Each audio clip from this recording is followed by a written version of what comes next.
Praise God. Praise God. God is good all the time. And all the time. God is good. Praise God. Praise God. Isang mapagpalang araw po sa bawat isa. Sa pagkakataong ito, tayo po ay dudulog, lalapit sa ating Diyos na buhay ng may pananampalataya na kung saan may dalawa o tatlo na nagkatipon sa kanyang ngalan. Naroon siya sa kanilang kalagitnaan. Sa araw na ito, tayo po ay dudulog sa Panginoon sa ngalan ng bayan ng Bulacan. Bulacan, ating hihilingin na maitatag ang altar ng ating manunubos sa bayan ng Bulacan. May mutag sa atong mga kaigsuunan diha sa Visayas ug sa Mindanao. Bisan pa katong atong mga kaigsuunan nga anaa sa Luzon ug sa laing nasod. Dalaygon ang Ginoo sa walay katapusan. Ang atin pong pagsambahay mula sa Aklat ng Mga Awit, 77 kabanata, ang talata po ay 2. Hinahanap ko'y Panginoon sa panahong may bagabag. Hindi ako napagod dumalangin na magdamag. Ngunit di ko nasumpungan ang aliw kong hinahangad.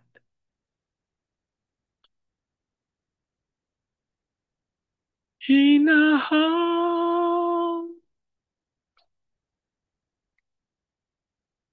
ko, hinahanap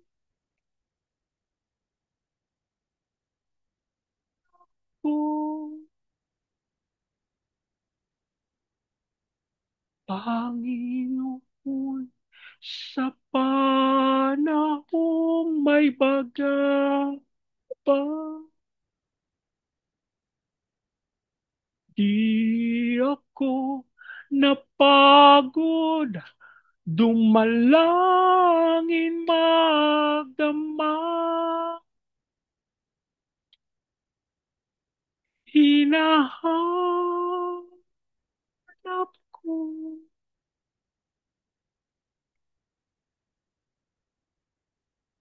Panginoon.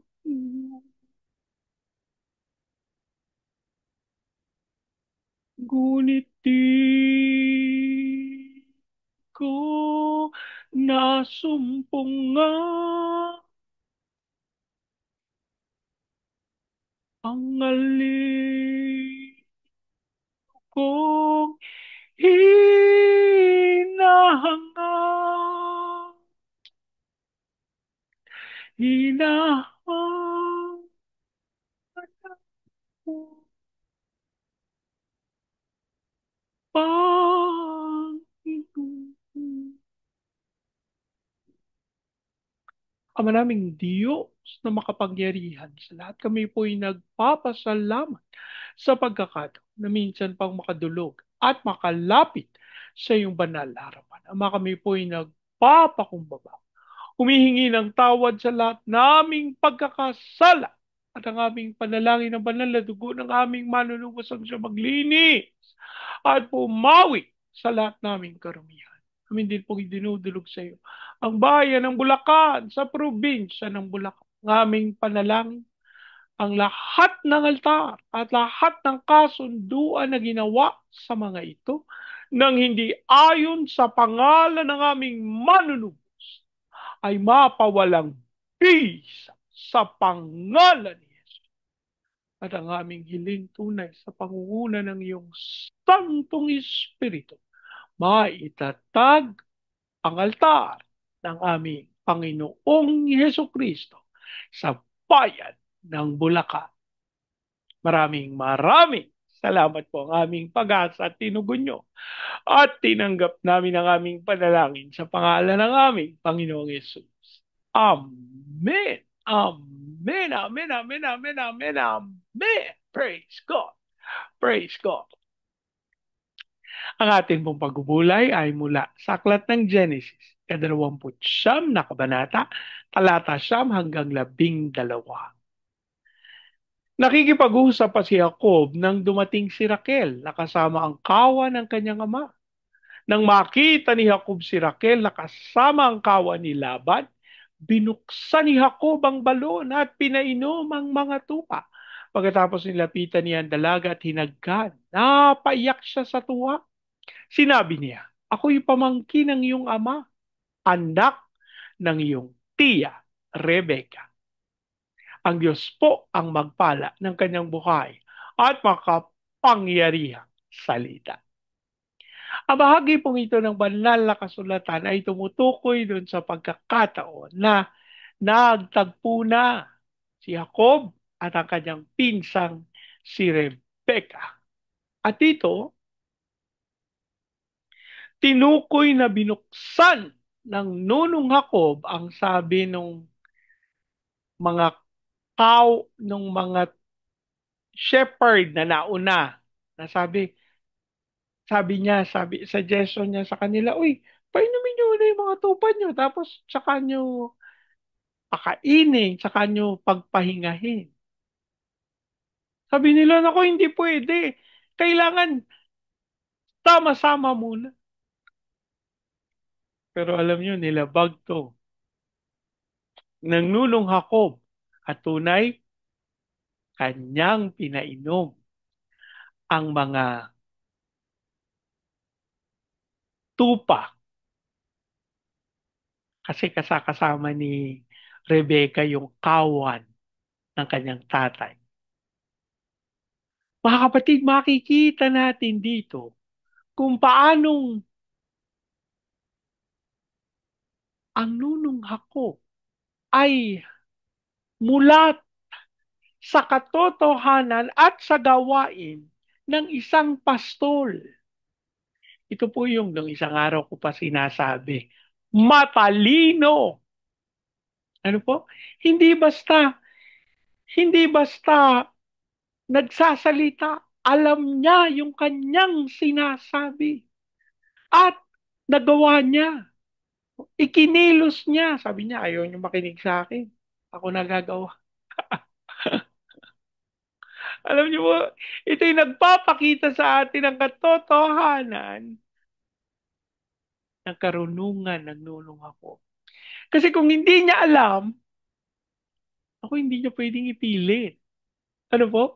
Pero ginawa niya kasi batig niya sa kanyang kaisipan, ganito lang gagawin dito.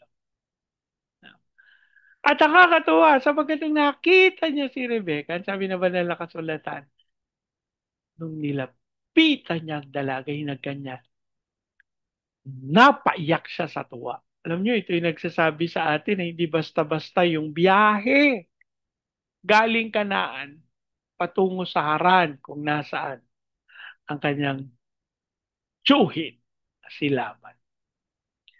At bumagsak ang luha ng nunong Jacob. Ano po? Napaiyak siya, pero sa tuwa. Ano po? At ipinakilala niya yung kanyang sarili bilang anak ni Rebecca. Mga kapatid, isang katotohanan na tayo ang magdidesisyon dun sa tatahakin nating landas. Samantalang ang Panginoon ay may kakayahan at karunungan sa kanyang panahon.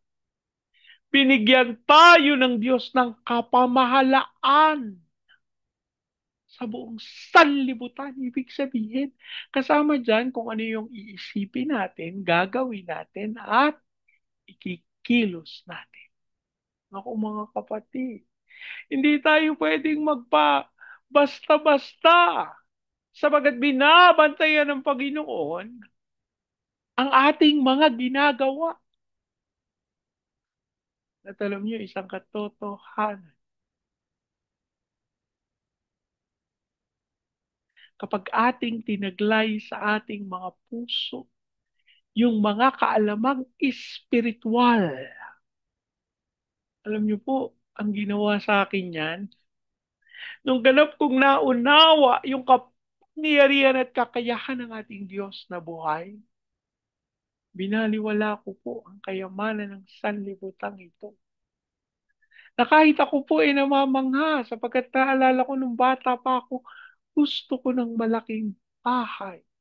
Gusto ko ng magandang bahay kung saan pwedeng ilagay yung mga laruan na gusto ko. Pero bata pa naman po ako nang iniisip ko yan. So, ang ibig kong sabihin, may plano na po ako bata pa lang. Naalala ko po, 7 years old ako, narinig ko na si Ramon Revilla Sr. ay may humigit kumulang 80 anak. Idol ko si Pepeng Agimat eh. Si Nardong Putik. Ano? Ay, parang si ano pala yun. Si FPJ. O, basta.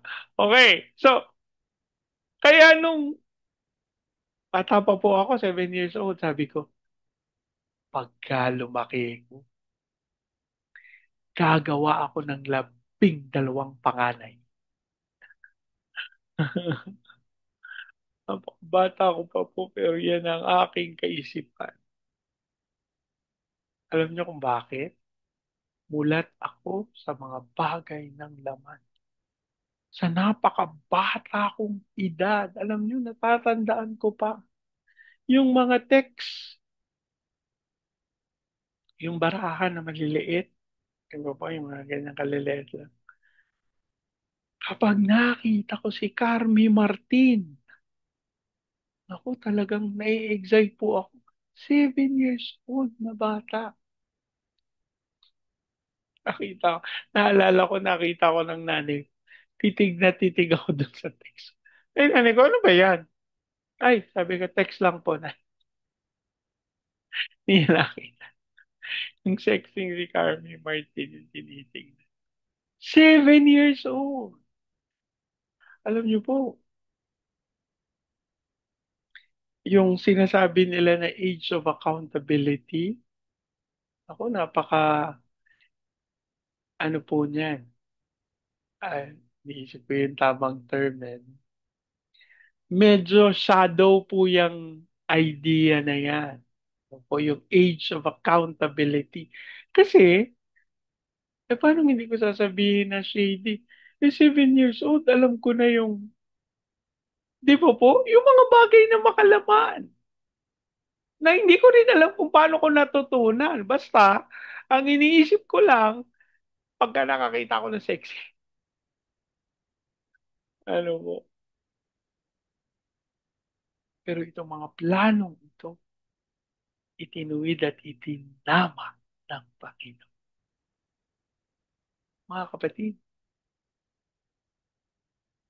hindi masamang magplano, pero huwag nating kakalimutan, ang Diyos ang nagpapatupad. Ano kailangan natin gawin? Kailangan natin isuko sa harapan ng ating Diyos na buhay ang lahat ng plano, layunin. At hayaan nating maganap ang kanyang dakilang nais. Nalalangin tayo. Ama naming Diyos na makapangyarihan sa lahat, kami po'y nagpapasalamat sa karunungan at kakayahan na iyong ipinagkaloob sa amin. Kami po'y humingi ng tawad sa mga kaisipan na hindi ayon sa iyong katotohanan. Pawiin mo po ang lahat ng ito.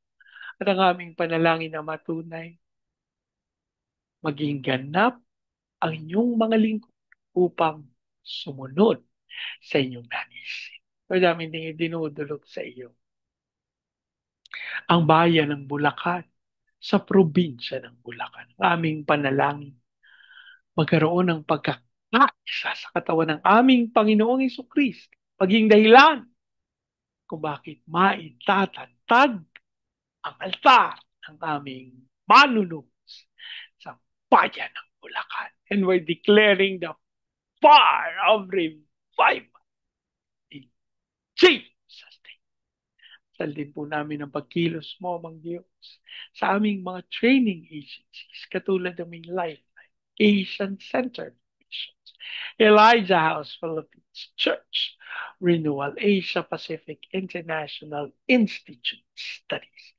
Lord, ikaw po ang patuloy na magpuno, kumatagpo sa lahat ng pangangailangan ng mga ministeryong ito, maging yung mga kapatid na naliligaw ng landas ang aming padalangin ng iyong Espiritu at kapangyari ang bumaba sa kanila. Lord, we also pray yung aming mga kapatid na nangangailangan ng iyong pagsama at pangunguna. Dasal naman namin ang Santo Espiritu ang kumilos ng may kapangyarihan. As we also pray for the fulfillment of your purposes sa Baguio City, Cagayan de Oro, Legazpi, Lipa, Manila, Pampanga, Pateros. Dasal namin ang iyong kapangyarihan ng siyang bumaba tunay, magtagumpay ang iyong mga idinalaga. Ang amin din pong idinudulog sa iyo ang aming mga kapatid na nangangailangan ng iyong pagsama at pangunguna. Ikaw po ang gumabay at tunay na magpala sa kanila. We also declare your blessings, Panginoon, sa aming President Marcos, Vice President Duterte, sa Senado, Kongreso, Judiciary, Military, Police, local government. We declare the fear of the Lord na maghari sa aming bayan. Habang patuloy namin idinadalangin sa iyo ang aming pagtungo sa Vietnam, Cambodia, Myanmar, Laos, Thailand, Malaysia, Singapore, Indonesia at Brunei, Darussalam. Lord, maraming maraming salamat. Aming pag-asa, may kinikilos kayo at magaganap ang inyong dakilang layo. Declare the fire of revival sa buhay ng iyong mga anak. Maraming maraming salamat po. Inaangkin namin tinugod nyo at tinanggap namin ang aming panalangin sa pangalan ng aming Panginoong Jesus. Amen. Amen. Amen. Amen. Amen. Amen. Amen. Praise God. Praise God. Sa pagkakataong ito, yan po salitain ko ang basbas ng Panginoon sa inyo at sa inyo. Sambayan. I declare the everlasting love of the Father. I declare the unending blessings of the Son. I declare the sweet, sweet, sweet fellowship of the Holy Spirit now and forever. I declare this no house and lot with parking, with a no being, and with a flourishing business. In Jesus' name. Amen. Amen. Amen. Amen. Amen. Amen. Amen. Praise God. Praise God. Hanggang sa susunod po, sama-sama nating ideklara, God bless the Philippines big time. And so we declare, to God be all the glory in Jesus' name. Amen, amen, amen, amen, amen, amen. Praise God. Praise God.